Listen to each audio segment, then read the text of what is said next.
I'm Mac Rommell, and today I'm joined by Jets legend Marty Lyons. How are you? Good, Mac. How you doing? I'm great, thank you. First off, everyone has a dream of becoming an NFL player or a professional sports player, and they want to hear their name called on draft night. What's that feeling like, and how do you celebrate? Well, you celebrate with your family and friends and everybody that was instrumental in getting you there. I think as a young athlete, you always have to have goals, and you always have to realize that, you don't achieve those goals by yourself. You put yourself around good people, and good things happen. Was the adjustment to the NFL hard from college? Well, the hardest part was, we only lost 6 games in 4 years in college, and we lost. If there was 6 preseason games my rookie year, we would have lost more games in preseason than I did in 4 years. I think that was the biggest adjustment, not just the speed of the game, the strength of the players, but we didn't win as often as we would have liked to. So in the NFL, you played on a great defensive line with Mark Gastineau, Joe Klecko, and Abdul Salam. How was that like?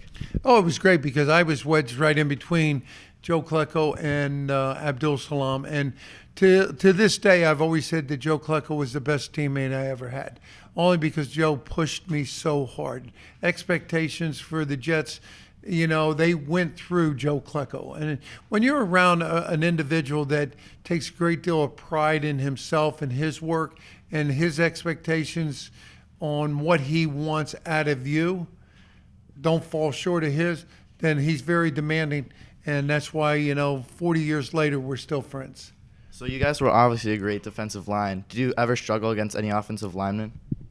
You're only going to be we used to go into every game and say that offensive line, they're only going to be as good as we allow them to be. But you know what? They get paid to block us. They get paid to push us around. And there was games where you walked off the field and you knew that you didn't play your best game. You knew that, give credit where credit's due.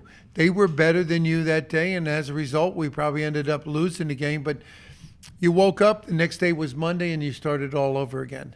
So in 1984, you won the Walter Payton Man of the Year because you had the Marty Lyon Foundation, and that was like one of the major accomplishments you had. Why did you create that? Well, I started that in memory of my father, who died on March 8th, and a little boy that I was a big brother to died on March 10th. He was 5.5 years old, and I wanted to keep their memory alive, and I wanted to use the platform of being a professional athlete here in New York so that people would understand that there's so many people out there in life that struggle, so many people out there in life that are being forgotten about. And I wanted to take their greatest wish in life and make it become a reality. I wanted them to have that sense of, hey, you're important. And even if it was just for a day or a couple hours, I wanted them to have that same feeling I had every Sunday. I felt like I was important every game that I got introduced and I ran out onto the football field. Thank you. I'm Mac Rommell, and I'm here with Marty Lyons, and back to the studio.